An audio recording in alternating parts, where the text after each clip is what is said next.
Hi, Civics Day Community Advisors. I'm Denora Gattacho, Generation Citizens New York Executive Director. Thank you for volunteering to serve as a community advisor at Generation Citizens New York Civics Day and for taking time to view this webinar. I promise to be brief and respect your time. I have two goals for this webinar. First, for those of you who are new to Generation Citizen, I will introduce you to our Action Civics program and explain why we are dedicated to educating and empowering young people about how to participate in democracy. Second, I will provide you with an overview of what to expect at Civics Day and some tips and tricks for how to be a compassionate, effective, and engaging Civics Day community advisor. Let's get started. Generation Citizen is a 9-year-old national nonprofit whose mission.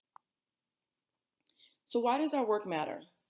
Democracy depends on political participation, but Americans, especially young Americans, are turning away from politics. Young people want to make a difference, but don't think politics and government are the best way to affect change. While only 31% of young people voted in the 2018 midterm elections. And though that's an improvement from the 2014 midterm elections, there are still too many young people who did not vote, especially when young voters make up such a large segment of the voting age population. So the takeaway is that America has a participation problem, especially with our youth. Politics is broken, but the answer is not to disengage. We must re-engage, and we must teach young people how to be politically active. We must show young people that politics is more than presidential elections, that real political change starts at the local level, and that everyone can be a change maker. Here's the current state of affairs with civics education. Effective civics education is history. Traditional civics education is ineffective, or civics has been phased out of schools entirely.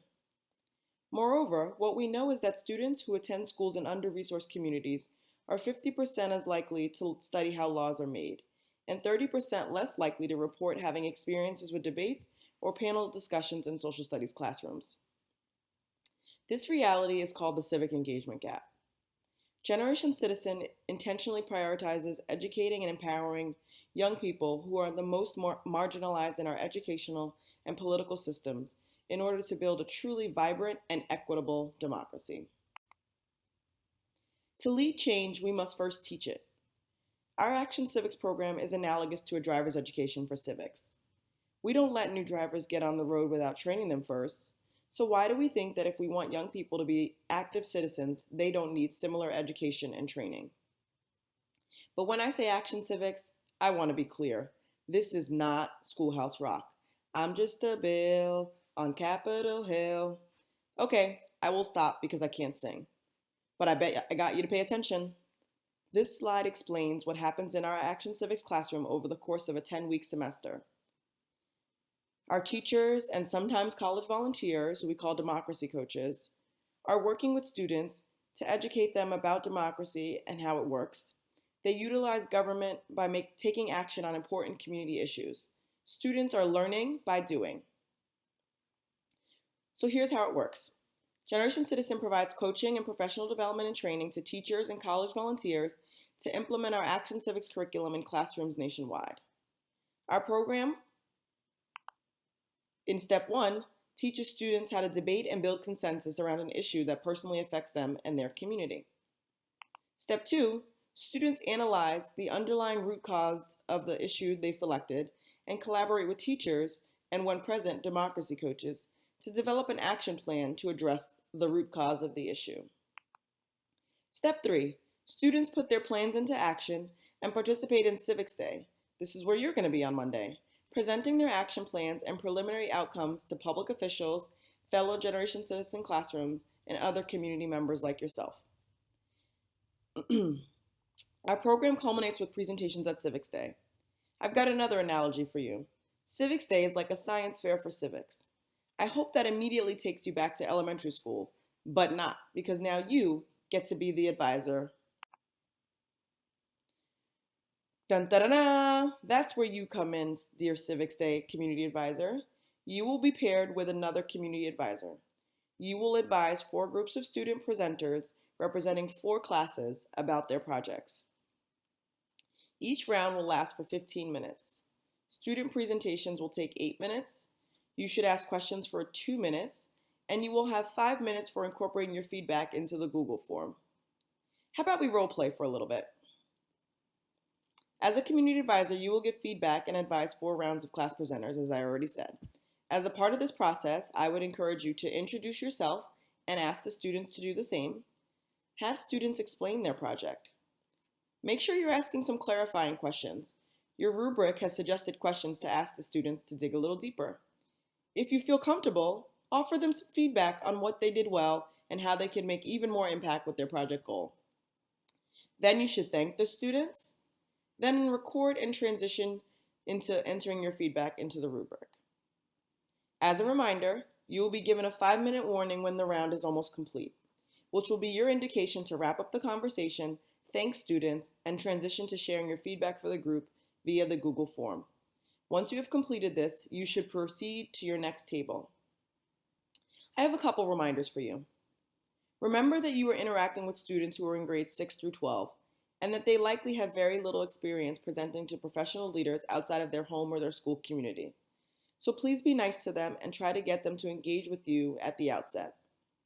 Please also share any constructive feedback you have with the students as you wrap up the round, as well as in the Google form. Generation Citizen staff definitely shares this with the students and their teachers to help them continue advocating for their project goal. Let me explain the rubric to you. You will determine if you want to nominate a project for a Civics Day Award in one of the 6 categories displayed on the screen, which you can also find in the Community Advisor rubric that you received along with this webinar. Grassroots change is the first category. This is when students can clearly and compellingly articulate why their focus issue matters to them and their community. Systemic impact. Students can provide reasoning to explain how their project goal addresses the systemic root causes of their focus issue. Collaboration and diversity. Students have engaged or plan to engage a variety of local community members in their work and can clearly explain why each has a stake in the issue. Action.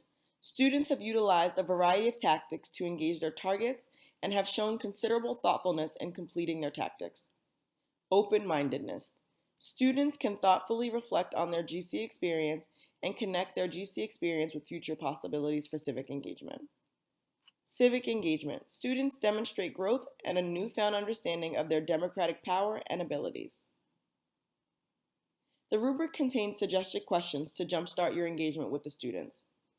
I want to take a second again to remind you that these young people are 12 to 18-year-olds from diverse backgrounds. Many of them will be nervous presenting to adults, and so for some of them, it'll be their first time. Please make sure you take this into consideration when you're sharing your feedback in the rubric. I bet you're wondering what happens to your nominations. They are tabulated by the New York program team, and the class with the most recommendations in each category will receive an award during the second portion of the program. While you won't be there, we promise to update you on who won which awards promptly after Civics Day. This year, we'll be using a Google form to capture your feedback. First, I'd like you to open the Google form via the bit.ly link on screen.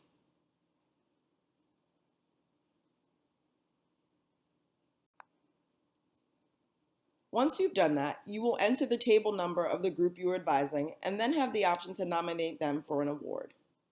We recommend that you nominate a class for an award if you would rate the class as excellent or exceptional for their presentation in the specific category. You will have the option to nominate the class for one of the following awards, as we previously discussed: Grassroots Change, Systemic Impact, Collaboration and Diversity, Action, Open-Mindedness, Civic Engagement, or Overall Class Changemaker Award. Please note that you can nominate a class for an award in more than one category. If you do not believe the class should receive an award in any category, please do not select any. We ask that you please share one or more pieces of feedback and one piece of advice that you would feel comfortable with us sharing with the class and teacher after Civics Day. After you've entered this information, please press Submit. Once you complete your vote, you will receive a confirmation message that your vote was posted. And then you will receive notice that it is time to rotate to the next table until you have provided feedback to 4 tables of students. Well, that's the end of the slideshow. Thank you so much for taking time out of your busy day to listen to this webinar in advance of Civics Day. I also want to thank you in advance for volunteering your time as a community advisor at this year's Civics Day. We cannot do our timely and vital work to educate and empower young people to understand and participate in democracy without your volunteerism and support. We look forward to seeing you at Civics Day.